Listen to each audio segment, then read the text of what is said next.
Boa noite. Boa noite. O presidente da Câmara aceita o pedido de abertura do processo de impeachment de Dilma Rousseff. Deputados petistas decidem votar contra Cunha no Conselho de Ética da Câmara, mas a sessão é adiada para a semana que vem. Congresso aprova mudanças na meta fiscal propostas pelo governo Dilma.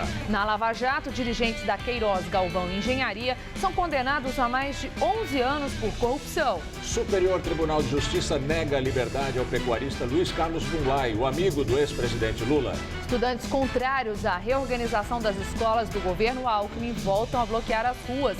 Houve confusão com a PM. Nos Estados Unidos, atiradores abrem fogo com fuzis em centro comunitário da Califórnia. Há pelo menos 20 feridos.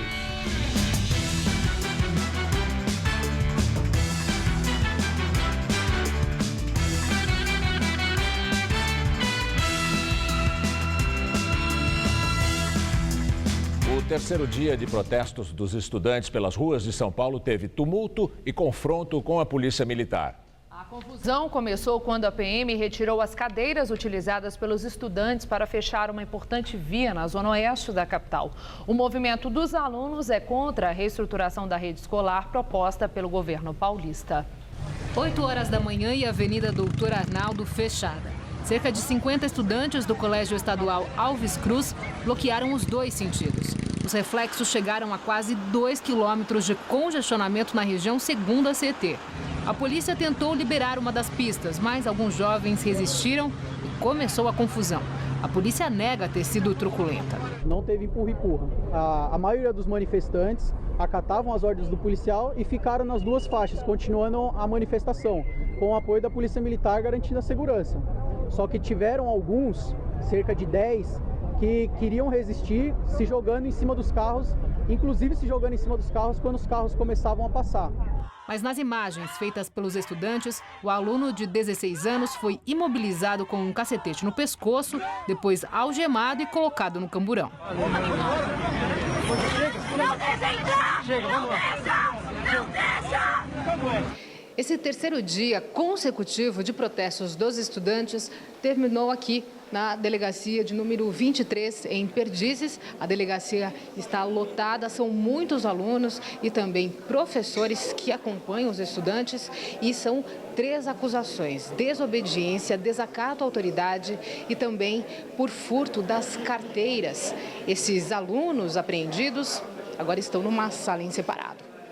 Ficou decidido que todos seriam liberados, que vão responder por desacato. Bateu, eu tenho tudo gravado. Eles bateram com cacetete, espirraram gás na gente. Que absurdo, nós somos estudantes, somos menores de idade. Os estudantes apreendidos estavam feridos e um precisou ser levado ao Hospital Barra Funda para fazer curativos. Na delegacia, o pai do jovem algemado reclamou. Eu acho que o exagero não é da polícia, não. O exagero é da Secretaria de Educação, que está querendo insuflar um clima muito tenso, porque eles tentaram resolver as reintegrações por vias legais e não conseguiram. Então me parece que estão usando expedientes extra-legais, vamos dizer assim. Ontem à tarde, outro grupo de estudantes que protestam contra a reorganização da rede de ensino proposta pelo governo parou a Avenida 9 de Julho nos dois sentidos por 3 horas. Às 9 da noite, a tropa de choque tentou dispersar o grupo e usou bombas de efeito moral. 10 pessoas foram detidas, levadas para a delegacia e depois liberadas. Segundo o último balanço da Secretaria de Educação, 191 escolas estão ocupadas pelo movimento. Os estudantes também invadiram 2 colégios técnicos em São Paulo, as ETECs. Uma das instituições fica na zona norte da capital e outra na zona oeste. O governador de São Paulo diz que há motivação política por trás dos protestos dos estudantes nas ruas de São Paulo. Há 3 dias, os alunos da rede estadual passaram a bloquear, como nós vimos, importantes vias em protesto contra a chamada reorganização escolar. Não é razoável obstrução de via pública. É nítido que há uma ação política no movimento. Ainda mais na Dr. Arnaldo, só o Instituto do Câncer são 1.000 pacientes por dia que precisam ter acesso. A polícia dialoga, a polícia conversa, a polícia pede para as pessoas saírem, a polícia dá tempo para as pessoas saírem. Agora, não pode prejudicar quem precisa trabalhar. O governador Alckmin diz que há motivação política por trás da invasão e ocupação de quase 200 escolas do estado. O governador é político e fez política a vida inteira. 2 dos 3 senadores por São Paulo, Aloysio Nunes e José Serra, tucanos como ele, Alckmin, foram líderes estudantis. Qual é o mal que existe no fato de os estudantes fazerem política? Esse é um direito de qualquer cidadão numa democracia. Política não se faz só no parlamento, não. O que os estudantes estão fazendo é protestar contra uma decisão de cima para baixo, sem qualquer debate, que lhes caiu sobre a cabeça. Quando o país inteiro sente que é preciso renovar a nossa política, o governador tucano, que acha que política se faz apenas com caneta e truculência policial, nega a essência da democracia. O Superior Tribunal de Justiça nega liberdade ao pecuarista Luiz Carlos Bunlai, amigo do ex-presidente Lula. O pedido de habeas corpus foi negado pelo ministro Marcelo Navarro Ribeiro Dantas, do STJ. Bunlai está preso desde o dia 24 de novembro, em Curitiba. Ele é acusado de tráfico de influência e de ter cometido irregularidades apuradas na Lava Jato. O Ministério Público Federal diz que o pecuarista usou contratos firmados com a Petrobras para quitar um empréstimo com o Banco Chaim.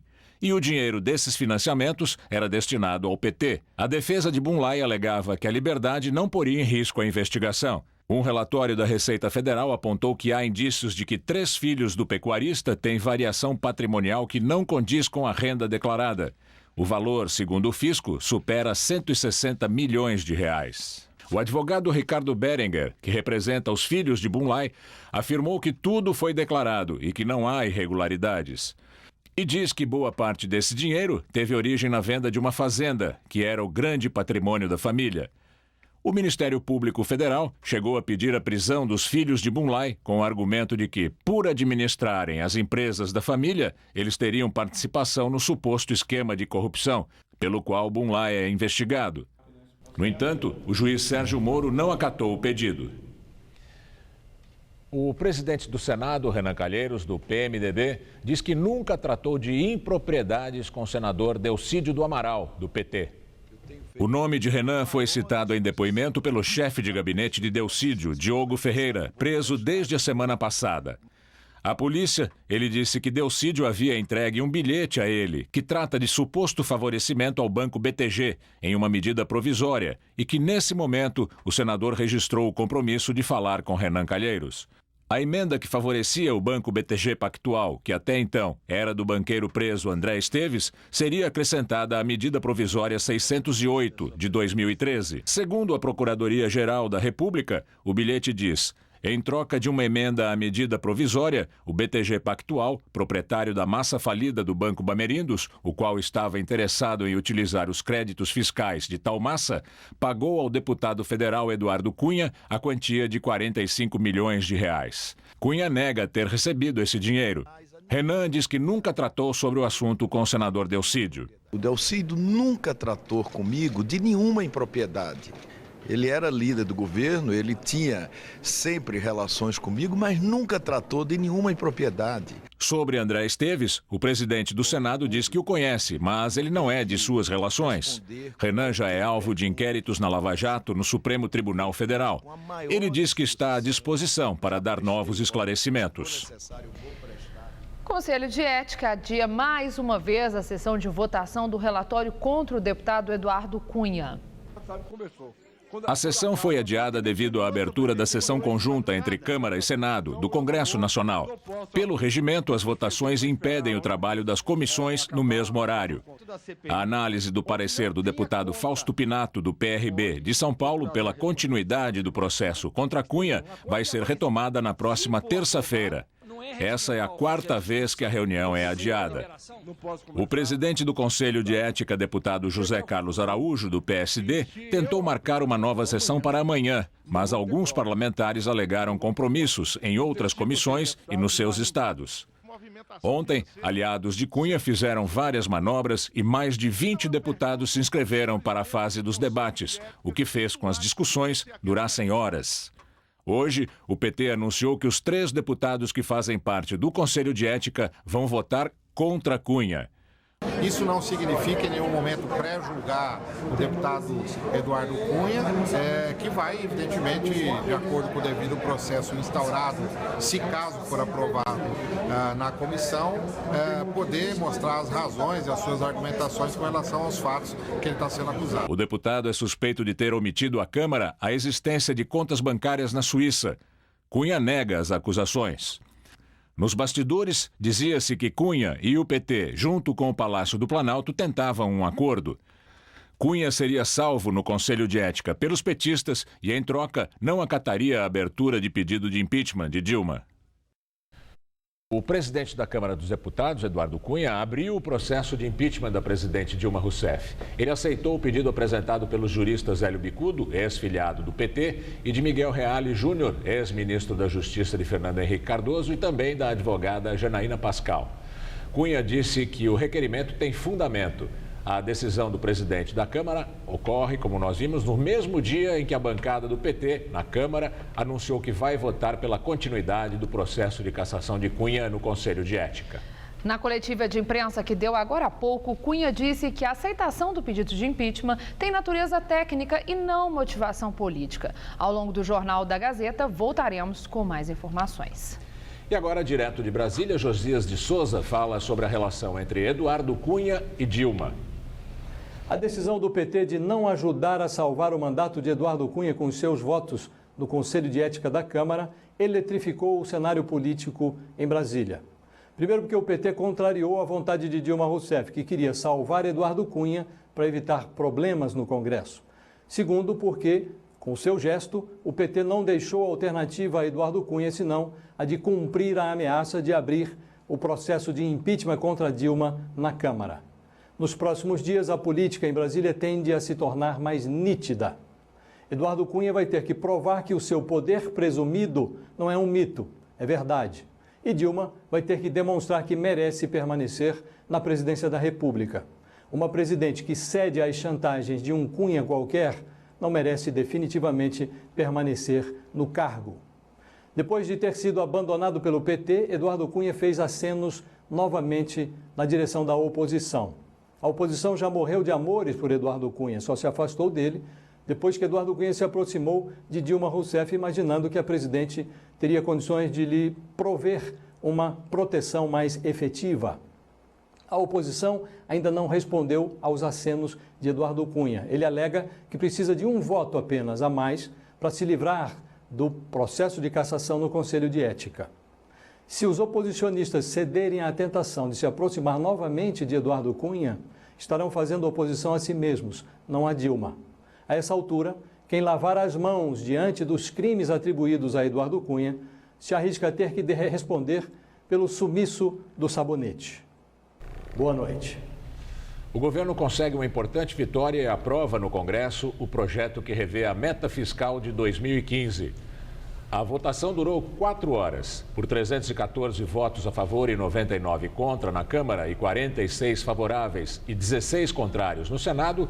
O projeto de lei que reduz a meta deste ano acaba de ser aprovado. A medida autoriza que o orçamento da União registre um déficit de até 119,9 bilhões de reais. Mas a votação continua. Os parlamentares ainda precisam votar os destaques que pedem a retirada do texto do trecho que prevê um abatimento de 57 bilhões de reais para compensar as chamadas pedaladas fiscais, que são os pagamentos atrasados aos bancos públicos que arcaram com repasses para os programas sociais do governo. Após o término da votação, é que esse texto vai para a sanção da presidente Dilma Rousseff. Negociadores de quase 200 países discutem os termos de um acordo para a Conferência sobre o Clima em Paris, a COP21. Um dos maiores obstáculos para os negociadores é como conseguir os bilhões de dólares que as nações em desenvolvimento precisam para poder parar de usar combustíveis fósseis e se adaptar aos eventos climáticos severos causados pelas alterações ambientais. Um relatório da organização não governamental britânica Oxfam afirma que 10% dos países mais ricos do mundo são responsáveis pela metade das emissões de gases poluentes. Segundo a Oxfam, ano, as emissões estão aumentando rapidamente nos países em desenvolvimento, mas continuam atrás dos países ricos da Organização para a Cooperação e Desenvolvimento Econômico. A organização prevê que a Índia, terceiro maior poluidor do mundo, atrás de China e Estados Unidos, será o maior poluidor do planeta em 2030. Além das negociações oficiais, os países fazem eventos paralelos e expõem também seus programas de combate às mudanças climáticas. A reportagem é de Tatiana Ferraz e Roberto Chiacchiri, do grupo de professores da Faculdade Casper Libero, que participam da COP21. Em um dos encontros que ocorrem paralelamente à COP21, o presidente da empresa de pesquisa energética, Maurício Tolmasquim, apresentou em Paris números bem específicos de um Brasil que quer ser destaque mundial na luta contra a mudança climática. O Brasil já havia anunciado, através da presidente Dilma Rousseff, que as emissões de gases que causam o efeito estufa do país cairão 37% até 2025 e 43% até 2030. Meta que está sendo reforçada e discutida entre técnicos brasileiros e especialistas estrangeiros aqui na Embaixada do Brasil, que fica bem ao lado da Torre Eiffel. Somente para dar uma ideia, 45% da matriz energética brasileira é de fontes renováveis, enquanto do mundo é apenas 13% renovável. Se nós falarmos especificamente de eletricidade, entre 80% e 85% da geração de energia elétrica no Brasil vem de fontes renováveis, enquanto no mundo é menos de 20%. Representantes do Ministério do Meio Ambiente e do Ministério das Minas e Energia discutiram de que maneira o Brasil pode usar todos os seus mecanismos para continuar a se destacar no cenário mundial como um país que está colaborando com a saúde do planeta. O objetivo é aproveitar esse encontro mundial que acontece aqui em Paris para debater com diversos setores da sociedade, tecnologia, ciência, informação e energia, como o Brasil pode atingir as metas que foram determinadas pelo Ministério. O problema é que fabricar energia sem deixar rastros nocivos na natureza continua sendo o grande desafio de todos os países. Na COP21, uma das siglas mais utilizadas é a INDC, uma expressão em inglês que representa o quanto cada país pretende contribuir para frear o aquecimento global. E aqui em Paris, o Brasil tenta reforçar a imagem de exemplo para o mundo. O grande desafio do Brasil é crescer, distribuir renda e mantendo essa matriz limpa que ele tem hoje. Aqui em São Paulo, apesar da primeira semana do mês de dezembro estar mais chuvosa que o esperado, aqui na capital paulista, o restante do mês será dentro da normalidade, segundo os meteorologistas. Amanhã a chuva deve voltar. Vamos ver agora como fica o tempo em todo o Brasil com Luciana Magalhães.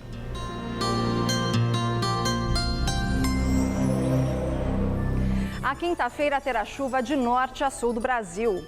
O Nordeste é a única região que terá tempo mais firme com sol e sem chuva, mas mesmo assim pode chover fraco no interior do Maranhão e do Piauí e também no litoral entre Alagoas e a Paraíba. Nas demais áreas do país, a chuva é esperada principalmente à tarde, mas pode chover a qualquer hora com risco de chuva forte na região sul, no Mato Grosso do Sul e também no leste de Minas Gerais. Máximas amanhã de 32 graus em Salvador, 33 em Campo Grande e 23 em Curitiba. Já no estado de São Paulo, o risco de chuva forte continua em todo o interior e essa chuva pode vir a qualquer momento. Só na faixa leste que a chuva deve chegar à tarde. No centro-oeste, a máxima amanhã será de 35 graus em Araçatuba. Já na área mais central do estado, máximas esperadas de 30 graus em Bauru e de 34 em São José do Rio Preto. E na faixa leste, por causa do vento úmido que vem do mar, o céu fica mais fechado e por isso a temperatura cai. No litoral, a máxima não deve passar dos 26 graus. Na Grande São Paulo, o céu fica com muitas nuvens, a temperatura cai em relação a hoje, mas o ar continua abafado. Até sábado, na capital, a previsão é de chuva nos períodos da tarde e da noite, com máximas de 26 graus amanhã, 28 na sexta e de 30 graus no sábado. Organização Mundial da Saúde emite alerta global contra o Zika vírus e reconhece a relação da doença com o desenvolvimento de microcefalia. O comunicado da OMS menciona o estudo brasileiro do Instituto Evandro Chagas, que revelou a presença do vírus em um bebê microcéfalo. Segundo a OMS, só neste ano foram confirmados casos de Zika em 9 países das Américas. São eles Brasil, Chile, Colômbia, El Salvador, Guatemala, México, Paraguai, Suriname e Venezuela. A organização pede que os países membros se habilitem a fazer o diagnóstico da doença e que se preparem para um aumento dos casos, reforçando o atendimento pré-natal e neurológico. Os terminais do Aeroporto Internacional de Guarulhos ganharam uma nova numeração a partir de hoje. A medida é para facilitar a orientação dos passageiros no aeroporto. Portões de embarque e áreas de check-in também vão ter novos números. A partir da 1h da manhã de hoje, o Aeroporto Internacional de São Paulo, em Guarulhos, passou a ter apenas 3 terminais. É que houve uma mudança na numeração dos prédios para que haja uma sequência lógica entre eles. Ficou assim: o antigo Terminal 4 é agora o novo Terminal 1, o menor de todos, onde operam apenas 2 companhias aéreas que fazem voos domésticos. Os terminais 1 e 2 foram unificados e, a partir de agora, ambos são o Terminal 2, onde já há voos domésticos e internacionais. Já o Terminal 3, inaugurado no ano passado, permanece sem alterações, apenas com voos internacionais. Outra troca ocorreu nos números dos portões, que agora levam 3 dígitos, sendo que o primeiro representa o número do terminal onde o passageiro deve embarcar. Em geral, não houve grandes confusões, principalmente porque havia muitos funcionários do aeroporto espalhados pelo saguão para tirar dúvidas. Algumas pessoas reclamaram da sinalização e outras não tiveram problemas. Eu tive que fazer algumas perguntas, não só seguindo a sinalização. Se eu seguisse só a sinalização, acho que me perderia. Sou de Salvador, vim uma primeira vez aqui, para mim foi tranquilo. Muito pouca informação da própria companhia, que a gente está em conexão. Eu achei super tranquilo, né? Bem, vários informantes, não tem como se perder. Além das mudanças nas numerações, houve a centralização do embarque doméstico no Terminal 2. Essa alteração também trouxe mais espaço para os passageiros, já que o local antes era subutilizado pela administração. Com a inauguração dessa nova área no Terminal 2, a capacidade do aeroporto passou de 42 milhões de pessoas para 48 milhões. Mais assentos, melhor circulação e uma vista privilegiada. Todas essas mudanças foram sendo implementadas por fases. Nós tínhamos em torno de 60 pessoas distribuídas por todos os terminais. Essas 60 pessoas iam trocando toda a sinalização, ao mesmo tempo que a nossa ETI ia mudando os sistemas de feed. A gente ficou planejando isso mais de um ano, né? Porque isso envolve sistema de companhia aérea, bem mais complexo do que a gente imagina. Na Operação Lava Jato, a Justiça Federal em Curitiba condenou os executivos da Galvão Engenharia. A decisão é do juiz Sérgio Moro. É a 4ª condenação ao núcleo de empreiteiras envolvidas em corrupção na Petrobras. Foram condenados a penas superiores a 11 anos de prisão por corrupção ativa, lavagem de dinheiro e associação criminosa 3 executivos. O ex-presidente da Galvão Engenharia, Dário de Queiroz Galvão, Ayrton Medeiros Fonseca e Jean Alberto Lusker Castro. Já Eduardo Queiroz Galvão foi absolvido. Neste processo também foram condenados o ex-diretor da Petrobras, Paulo Roberto Costa, e o doleiro Alberto Youssef. Mas as condenações dos dois foram suspensas por causa do acordo de delação premiada. Para os executivos condenados, cabe recurso. E agora vamos ao comentário de política com o Bob Fernandes. No Rio, 4 PMs fuzilaram Carlos, Roberto, Cleiton, Wilton e Wesley, pretos e pobres, jovens de 16 a 20 anos. Outro ano com mais de 50 mil homicídios no Brasil. E no Conselho de Ética sob chantagem, 3 deputados do PT não decidiam se queriam ou não caçar Eduardo Cunha. Decidiram querer. Oposição e manchetes ficaram com Cunha até chegar nas contas suíças. Agora cobram os que oscilavam entre ser ou não ser. O PT sabe que ficar com Cunha é suicidar-se mais uma vez. E sabia que ficar contra o presidente da Câmara o levaria a aceitar o processo de impeachment, como aceitou há pouco, nesta 4ª.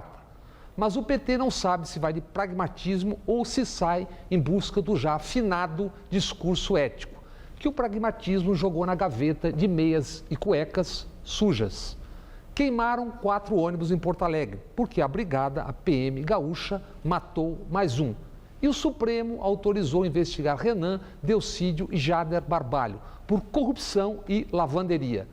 Queimaram 5 ônibus em Salvador, porque numa troca de tiros entre bandidos e PMs, ou tanto faz, 3 crianças e uma mulher foram feridas. Em São Paulo, já são 200 escolas ocupadas por estudantes. E a PM usou bombas ao dispersar alunos que nas ruas protestam contra o fechamento de escolas. Em São Paulo, fechar escolas se chama remanejamento e falta d'água é crise hídrica. Racionamento de água chama-se rodízio, como se fosse pizza ou placa de automóvel. Nos chamados mensalão e petrolão, corrupção chama-se roubar. Em São Paulo, eufemismo. Mesmo quando roubam 1 bilhão, chama-se cartel. E esse cartel não tem político na outra ponta, só maquinista, bilheteiro do metrô, Barnabés. Brasil afora, político que rouba é acusado de roubar ou, basta ser citado por roubo, tem nome e manchetes.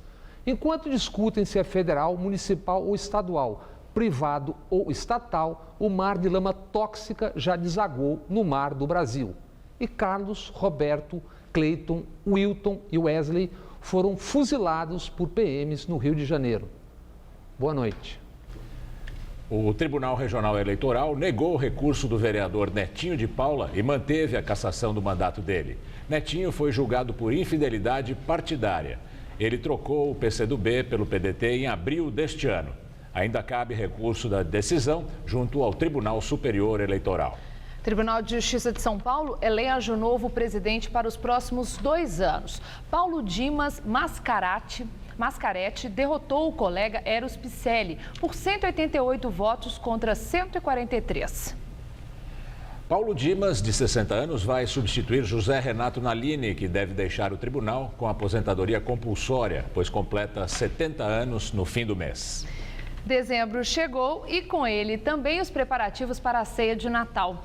Em plena quarta-feira, nossa equipe encontrou filas na zona cerealista no centro de São Paulo, onde é possível comprar alimentos tradicionais a preços mais baixos, mesmo em tempos de reajuste nas prateleiras. O que não pode faltar na ceia de Natal? Nozes, amêndoa,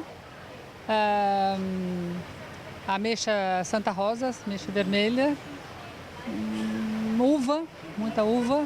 Para pagar mais barato, a dona Leni veio do interior ver os preços da zona cerealista, na região central de São Paulo, que é famosa pela variedade de produtos.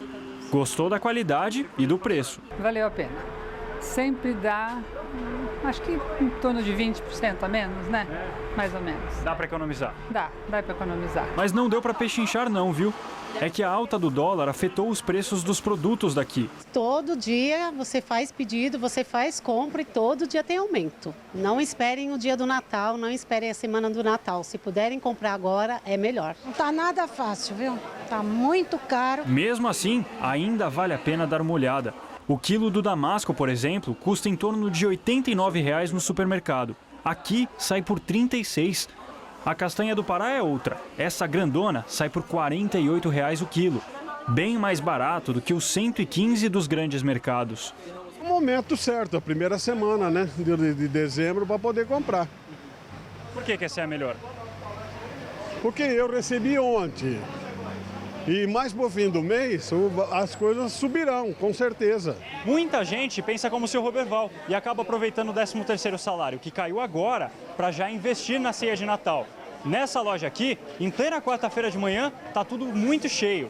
Tanto que precisa tirar a senha para conseguir ser atendido. Vem com calma, não venha com muita pressa. Venha ali no sentido de um passeio, vai. O dono desta loja aposta na variedade para atrair o cliente e está segurando o preço para não amargar o Natal do consumidor. Nessa época todo mundo compra, mas a gente não pode colocar uma coisa abusiva. A gente tem que ser uma coisa legal, para a pessoa não se sentir explorado. É ruim a pessoa comprar um produto, saber que está pagando mais caro. É legal ela comprar um produto de qualidade, sabendo que está pagando um preço justo. Isso sim que é bom.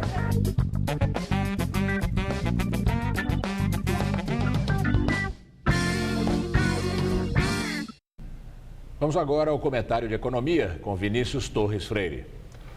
Quase todo mundo já deve saber que o crescimento da economia do Brasil até setembro foi ainda pior do que era esperado até ontem. Ontem saiu o resultado do PIB, do crescimento da produção, da renda do país no terceiro trimestre. Além da notícia ruim, muda alguma coisa? Um pouco. Primeiro, o choque de saber que o país anda mais devagar deve piorar as expectativas, isto é, sobre o que ainda vem pela frente. Se a economia não se recupera, ao contrário, quase todo mundo tende a jogar ainda mais na retranca, investindo menos, consumindo menos, tomando e dando menos dinheiro emprestado, deixando de contratar funcionários ou até demitindo. Segundo, a recessão, o encolhimento da economia é tão grande e tão maior do que esperado que apenas um choque muito grande de confiança ajuda a explicar o tamanho do estrago. Quer dizer, os brasileiros estão com medo e sem esperança. Isso começou faz uns 2 anos, mas piorou muito a partir do início do ano, quando a presidente Dilma Rousseff confessou que não faria nada do que disse na eleição. Essa crise de confiança veio piorando ainda mais com a piora da crise política, das notícias sem fim, de roubança e com a paralisia total do governo, que não tem apoio no Congresso e não faz mais do que tentar se manter no poder, não se sabe bem para o quê. Essa situação vai ficar ainda pior agora com a abertura de um processo de impeachment. Na falta absoluta de confiança do que vai ser do futuro, os brasileiros guardam dinheiro quando têm, evitam gastar e investir. Mas esse medo piora ainda mais a crise. Ou seja, sem uma reviravolta na política, sem que se volte a governar, a crise vai se realimentar. Mais bagunça política, mais medo, menos consumo e menos investimento, mais crise e assim por diante. Pelas previsões de agora para 2016, é provável que os 3 anos de crise de Dilma, desde 2014, sejam tão ruins quanto os anos de crise do governo Collor, faz 15 anos, que foi a segunda pior crise da história da República. Dá para começar a virar o jogo? Daria, pelo menos, para diminuir o prejuízo já para 2016. Mas, para tanto, seria preciso haver governo, algum governo, e que a elite política parasse de olhar para o seu umbigo sujo e já. Agora, a coisa está mais enrolada com o impeachment. Boa noite. A pira que fica no Altar da Pátria, no Monumento à Independência, no Ipiranga, apagou e não deve ser acesa por um bom tempo. Todas as tardes, grupos de amigos se reúnem no entorno do Monumento da Independência para praticar esportes, principalmente andar de skate. E quem está por aqui quase todos os dias notou, entre uma manobra e outra, que alguma coisa está diferente. Faz cerca de 20 dias que os frequentadores do Parque da Independência, na zona sul da capital, reclamam que a chama, que deveria estar sempre acesa, simplesmente apagou. A Companhia de Gás de São Paulo é a responsável pelo fornecimento de combustível da pira e disse que recebeu ordens para cortar o serviço temporariamente. A prefeitura explica que a pira foi desligada por causa de uma reforma que vai começar aqui no monumento no primeiro semestre do ano que vem. Mas dá para perceber que ela já está apagada. E uma dúvida surge: se a chama simboliza o amor à pátria, com ela assim, será que muda o patriotismo das pessoas? Acho que não depende da chama isso. Tipo, o amor que você tem que ter pelo Brasil é pelo que você conhece. Se você gosta do lugar aqui onde a gente vive. Mas acho que o amor pelo Brasil tá meio fraco, né? Porque tá muita corrupção, muita violência na rua, muito assalto. Grupo abre fogo em escritório nos Estados Unidos. Há pelo menos 12 mortos, segundo a imprensa local. O ataque aconteceu em San Bernardino, no sul da Califórnia. A imprensa local fala em pelo menos 12 mortes. De acordo com a agência de notícias Reuters, mais de 20 pessoas ficaram feridas. O ataque foi cometido por 3 pessoas. De acordo com o jornal Los Angeles Times, o tiroteio aconteceu por volta de 11 da manhã, horário local, em um escritório que presta serviços comunitários.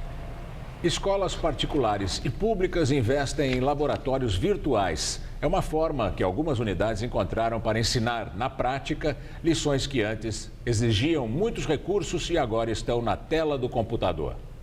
A aula de hoje é sobre eletricidade, mas a lâmpada, fios e condutores estão todos na lousa digital e na tela do laptop. É um laboratório virtual. Misturas químicas, reações diversas que podem que eles trabalham na teoria, né? Eles colocam na prática no laboratório, vendo os efeitos. O laboratório virtual existe hoje em mais de 1.000 escolas públicas e privadas em todo o Brasil. Cerca de 200 só no estado de São Paulo, como esta, localizada na capital. As aulas interativas são adaptadas a partir do material básico do currículo do Ministério da Educação. Você tem uma questão de custo e uma questão de praticidade. Então você tem, por exemplo, reagentes nos laboratórios comuns que são caros, devem ser manipulados, e no laboratório virtual não. Você pode repetir quantas vezes quiser também, você pode simular, interagir.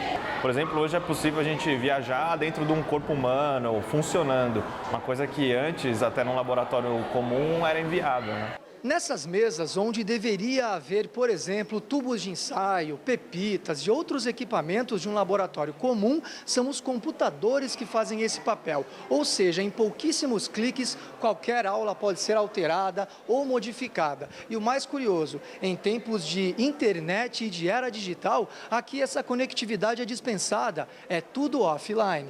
O programa não depende da internet, por isso não tem aquela desculpa de que caiu o sistema. E de quebra, a tecnologia funciona como estímulo. Eu não gosto muito de química. Aí com as matérias eu chegando, aí eu fui me encostando perto e eu comecei a gostar. Ajuda mais a prestar atenção, assim, porque dá mais interesse ao invés de ficar o professor falando, assim, dá vontade, porque você mexe.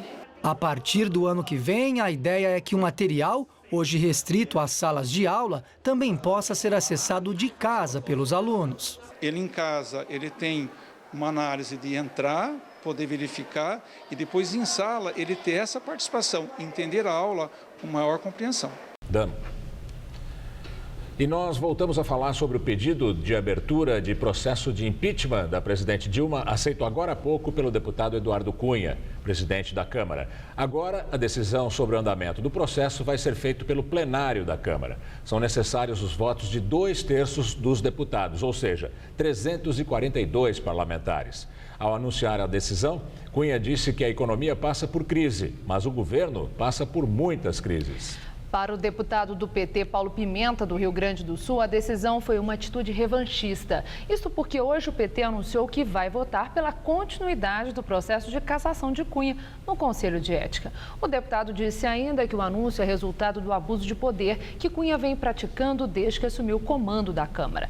Para o deputado Vadidamos, do PT do Rio de Janeiro, se for preciso, o PT baterá a porta do Supremo Tribunal Federal para barrar o processo. Segundo ele, Cunha, associado a partidos da oposição, quer dar o golpe. O Palácio do Planalto ainda não se pronunciou. Segundo o jornal Folha de São Paulo, a presidente Dilma Rousseff convocou uma reunião para tratar do assunto. E na entrevista do dia com Maria Lídia Flandoli, a queda do PIB no terceiro trimestre e o risco de depressão. Para falar sobre os rumos da economia brasileira, eu entrevisto o economista Fernando Botelho, professor do Departamento de Economia da Faculdade de Economia e Administração da USP. Obrigada, professor. Eu que agradeço. Bom, professor, com a queda do PIB no terceiro trimestre, todas as previsões, né, foram modificadas. Sim. Eu quero saber se o Brasil está mesmo em depressão, como consta do relatório do Goldman Sachs. É um risco, eu acho que mais grave do que essa queda no PIB, que em certa medida ela já era esperada, obviamente que ela superou as expectativas, ou seja, a gente percebe que as coisas continuam piorando ainda, mas é exatamente essa falta de ver uma luz no fim do túnel, de ver um encaminhamento da solução. Então, de um lado, a gente tem graves problemas, de certa forma, conjunturais, problemas que foram provocados por uma má gestão nos anos anteriores, tá? E problemas mais estruturais da economia brasileira. E, de outro lado, a gente vê um governo absolutamente incapaz de responder a esses desafios. Isso não dá perspectiva para o investidor, para o consumidor brasileiro, isso tende a agravar cada vez mais a crise.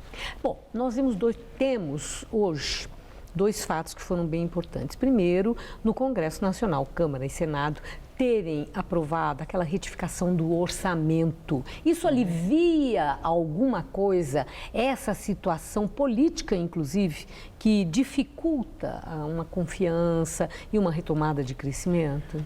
De certa forma, é uma medida já esperada, né, de que isso seria aprovado em algum momento. Eu acho que o timing é importante, acho que vem nessa esteira de más notícias para o governo Dilma Rousseff, essa é um pequeno alívio. Mas, de fato, o problema persiste. Basicamente, o Congresso autorizou o governo a ter um déficit. Só que a questão central é como resolver este déficit, ou seja, como financiá-lo e como criar para o futuro um programa de redução de despesas e aumento das receitas. E nisso o governo tem sido absolutamente incapaz de conduzir essas reformas que permitiriam uma recuperação mais duradoura das finanças públicas. Bom, é interessante que a grande questão, né, é exatamente essa. Como que essa crise, que agora está sendo chamada de depressão, uma recessão profunda, duradoura, pode ser revertida? Para o Ministério da Fazenda, o ajuste fiscal é fundamental. Agora, nós vemos que hoje, conforme o Jornal da Gazeta já mostrou, o presidente da Câmara aceitou o pedido de impeachment da presidente Dilma, que também é apontada por, assim, limites na administração, na gestão do mandato dela, para realinhar a economia.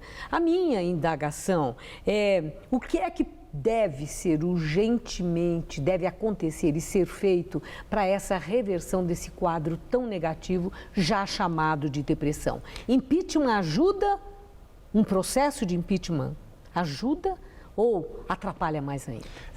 Na verdade, são diversos desafios. Acho que a gente não pode restringir só a questão do ajuste fiscal. É claro que ele é absolutamente imperativo. É como na casa da gente. A gente não pode gastar mais do que ganha por muito tempo. Isso que o Brasil acabou fazendo. Escondendo aqui ou ali nas tais pedaladas fiscais, esse governo vem, principalmente no ano de 2014, isso se aprofundou bastante. Então, essa de fato é uma questão importante. Acho que ela é parte da solução, é realmente corrigir esse problema do ajuste fiscal. Agora, é importante que o telespectador que está nos vendo lá em casa, ele entenda o seguinte: há outros desafios. A economia brasileira ela vem com vários problemas estruturais que foram, inclusive, agravados nos últimos 6 anos aí de governo do PT. Esses problemas têm que ser encarados de frente agora. O problema é a questão da produtividade. A produtividade da economia brasileira está estagnada. Sem aumento da produtividade, a gente não consegue aumentar o nível de vida. A economia brasileira é uma economia muito fechada. Tá? Então, para a gente ter um desenvolvimento ao longo do tempo, ela tem que ser uma economia mais aberta, ela tem que transacionar mais com o exterior, ela tem que exportar mais e importar mais. Tá? A questão toda da agenda de educação, que é uma coisa que tem melhorado nos últimos anos, mas ainda tem um longo caminho para a gente perseguir. Então, tem uma série de problemas que realmente, para você encaminhar a solução em bases mais permanentes, mais duradouras, eles têm que ser encarados. Mas o problema da presidente Dilma é sobreviver até o próximo mês. Então, é um cenário muito difícil. Você me pergunta agora se a questão do impeachment ajuda ou atrapalha. Eu acho que no curto prazo, isso deve virar uma bagunça, talvez até agrave a crise. Um longo processo. Né? É um longo processo, mas se a gente olhar numa perspectiva aí de uns 2 ou 3 anos, talvez seja um empecilho exatamente para essas reformas que a presidente Dilma não tem nem condição e nem convicção que elas devem ser feitas. Então, é tirar esse empecilho para que se façam as coisas para o Brasil voltar a andar. Dá para dizer que a Lava Jato contribuiu para essa queda progressiva do PIB brasileiro? De certa forma, sim, é um fator que contribui. Né? Claramente você está... Ou é a roubalheira que contribui? A descoberta da roubalheira? Então, a roubalheira é ruim, né? Mas o problema brasileiro vai muito além da roubalheira.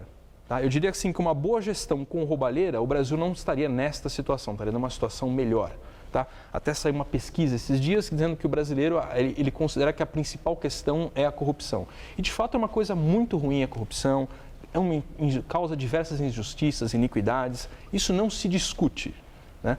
Agora, há outros desafios muito maiores que a corrupção. Né? E o Brasil tem que estar preparado para encarar esses desafios, essas questões de frente. A questão da Lava Jato. Então, momentaneamente, a gente tem sim a questão da Petrobras, uma empresa que foi praticamente quebrada, não só pela roubalheira, hein? É importante que isso fique claro também.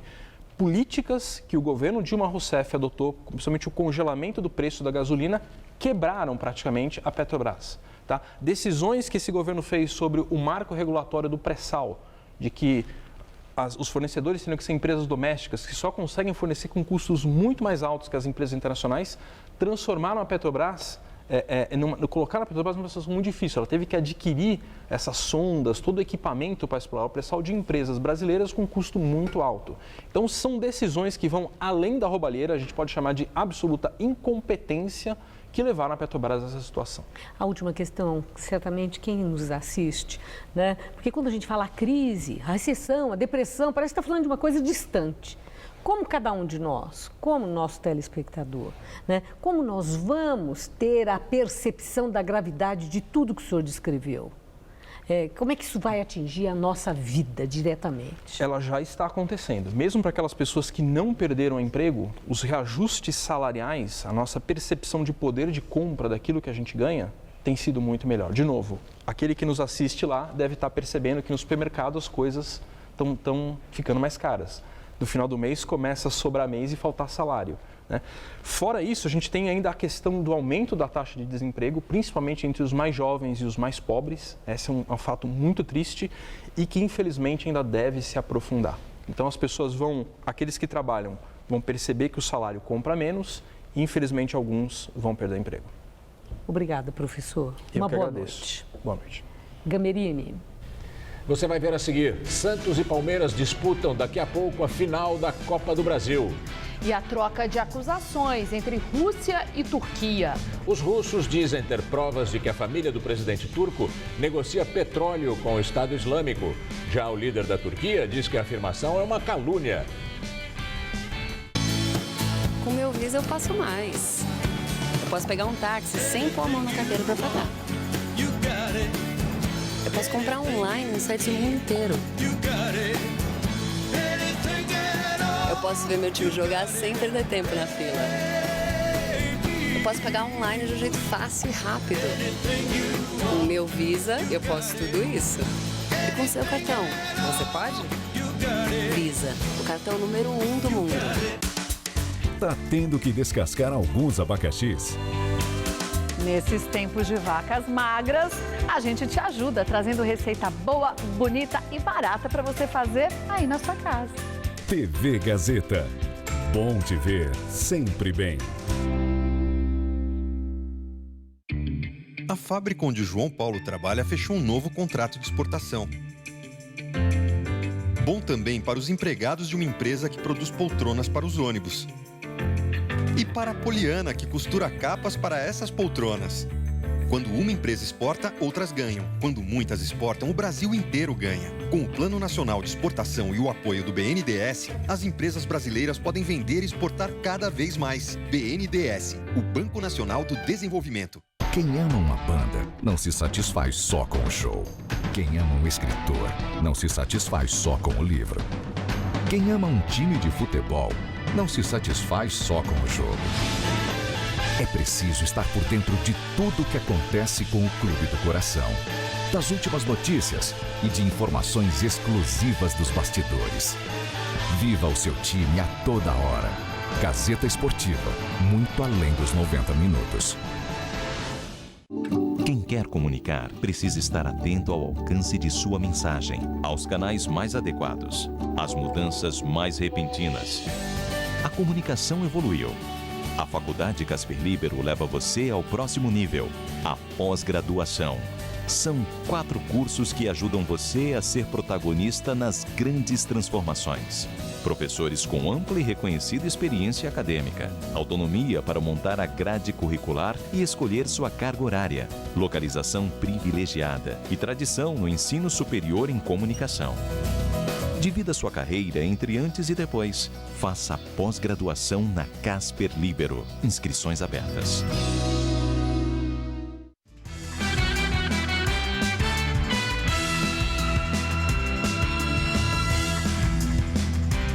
Vamos direto para as notícias do esporte com Rodolfo Gamberini e Celso Cardoso. Santos e Palmeiras estão prontos para a decisão da Copa do Brasil. O jogo é daqui a pouquinho na Arena Palmeirense e o clima está já esquentando, não é, Celso? Pois é, Gamberini. Santistas e palmeirenses, em sua maioria, estão ansiosos e apreensivos, não é verdade? O jogo começa às 10 da noite. O Palmeiras precisa de uma vitória por 2 gols de diferença para ficar com o título. Se vencer por um gol, a decisão vai para os pênaltis. O momento alviverde não é bom, mas o técnico Marcelo Oliveira garante que o time está pronto para ficar com a taça. Essa competição ela começou com 80 times e agora só tem 2. E participaram dessa competição e ela é importantíssima, ela divide o espaço aí nacionalmente com o Campeonato Brasileiro. Todas as equipes que participaram da Libertadores, o campeão brasileiro participou, o vice-campeão participou, o Grêmio, o São Paulo, todas as grandes equipes do Brasil, Atlético Mineiro, Cruzeiro, e nós chegamos, como eu falei anteriormente, ninguém nos doou isso, não veio na bandeja para a gente. Nós lutamos muito para chegar nesse momento. Se nós lutamos muito para criar e construir essa oportunidade, nós temos que fazer de tudo agora para concretizar. Bom, se a fase a fase palmeirense não é das melhores, a fase do Santos, ou melhor, o time do Santos também caiu muito de produção nos últimos jogos, hein, Celso? Fez apenas um gol em 4 partidas. E o aproveitamento fora de casa não é nada animador. Mas no Santos, o jogo de hoje está sendo encarado como a partida da vida por muitos atletas. Jogar fora de casa no Campeonato Brasileiro foi um tormento para o Santos. Em 19 partidas, o Peixe venceu apenas uma vez. Mas a situação é completamente diferente na Copa do Brasil. Em 6 partidas, foram 4 vitórias, fundamentais para o time chegar até a decisão. Na Copa do Brasil, como é o mata-mata, a equipe tem que sair para cima, a equipe da casa, né? E dar espaço, foi o que aconteceu. E nossa equipe é uma equipe técnica, né? Que tem jogadores rápidos, jogadores de contra-ataque. E a hora que teve as oportunidades, a gente conseguiu matar. A gente espera também que possa acontecer isso contra o Palmeiras, pois ele tem que sair para cima também, né? Está vindo de um resultado adverso aqui em casa contra a gente e eles vão ter que buscar o jogo. O Santos, aliás, chega ao segundo jogo da final com 8 vitórias seguidas na Copa do Brasil. E não quer perder a chance de levantar a taça na casa do Palmeiras. Esse jogo vai ser quente, hein, Celso? Deve ser um jogo com muito cartão vermelho, expulsão. Você se encaixa em qual parte? Na apreensão ou na ansiedade? Não, eu acredito no Santos. Acredito que o Santos tem o melhor ataque, é um time mais jovem, o Palmeiras vai ter que sair. Claro, numa dessa, explorar os contra-ataques. Acho que sim. E é um contra-ataque muito rápido. E essa realmente, na minha visão, obviamente, é a programação do Dorival Júnior. Esperar o Palmeiras, a gente tem que lembrar que o empate é do Santos. Sim. Né, pertence ao Santos. O Palmeiras vai ter que realmente buscar o jogo. E numa dessa, como tem um contra-ataque muito rápido, com o Gabigol, que briga pela artilharia da Copa do Brasil, o Ricardo Oliveira, que é sempre preciso lá na frente, o Lucas Lima jogando muito. Então, essa é a alternativa do Santos. Por outro lado, o Palmeiras joga em casa. Casa cheia, ingressos esgotados, quer dizer, existe todo um clima para que o Palmeiras conquiste o primeiro título realmente em seu novo estádio. O Palestra Itália foi reformado, virou Allianz Parque, mas é uma casa nova, né? Tudo novo. Então tem essa motivação. Assim, é jogo daqueles que sabe que você não é ficar em cima do muro, mas é difícil o prognóstico. Agora, vai ser um jogo catimbado, né? Como já foi o primeiro, né? Sim, e aí o árbitro vai ter que ter o controle do jogo. Porque se ele deixar a coisa fluir, pode não acabar bem. Tá bom. Obrigado, Celso. Boa noite. Boa noite e até amanhã. Amanhã, com o campeão da Copa do Brasil. Com o campeão da Copa do Brasil, que eu espero que seja o Santos. Estela. O presidente eleito da Argentina, Maurício Macri, apresenta gabinete de governo e acusa Cristina Kirchner de dificultar a transição política. Macri se queixou da falta de colaboração do gabinete de Cristina Kirchner em adiantar dados econômicos e declarou que a principal meta de seu mandato vai ser diminuir a inflação. Ele condenou as medidas anunciadas pela presidente nos últimos dias, que, segundo ele, vão aumentar os gastos e afetar o orçamento do seu futuro governo. Macri questionou também a decisão da presidência de fazer a cerimônia de posse no próximo dia 10 só no Congresso. Ele afirmou que pretende cumprir o ritual simbólico de transferência do poder, com a entrega da faixa presidencial por Cristina Kirchner. Durante a cerimônia de apresentação dos ministros, a futura ministra das Relações Exteriores da Argentina, Susana Malcorra, anunciou que o diálogo com o Brasil deve estar pautado no alinhamento de ambos os países em relação à Venezuela, principalmente no que diz respeito à violação dos direitos humanos. A Rússia diz ter provas de que a família do presidente da Turquia se beneficia do contrabando de petróleo do Estado Islâmico. O presidente Erdogan diz que essa acusação é uma calúnia.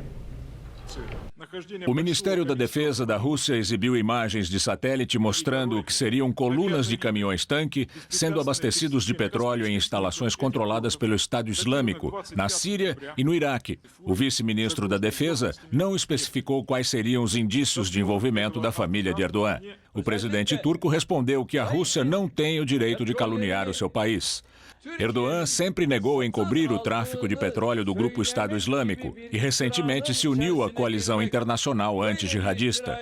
A tensão entre os dois países cresceu na semana passada, depois que a aviação turca derrubou um avião militar russo na fronteira síria. Um dos pilotos morreu, provavelmente assassinado por rebeldes sírios. Ele foi enterrado hoje com honras de herói. O outro piloto teria sido resgatado por forças russas e sírias. Em Bruxelas, a OTAN convidou Montenegro a se unir à aliança militar liderada pelos Estados Unidos. A decisão foi aprovada por unanimidade pelos 28 países da OTAN. O convite contraria a Rússia, que considera os Balcãs sua área de influência. E uma última notícia: a presidente Dilma Rousseff, após reunião com ministros, deve fazer um pronunciamento ainda hoje sobre o pedido de impeachment aceito pelo presidente da Câmara, Eduardo Cunha. O Jornal da Gazeta termina aqui. A edição de hoje pode ser vista no Jornal da Gazeta, no site do Jornal da Gazeta, edição das 10. Boa noite para você. Nós voltamos amanhã às 7 da noite em ponto. Boa noite e até lá.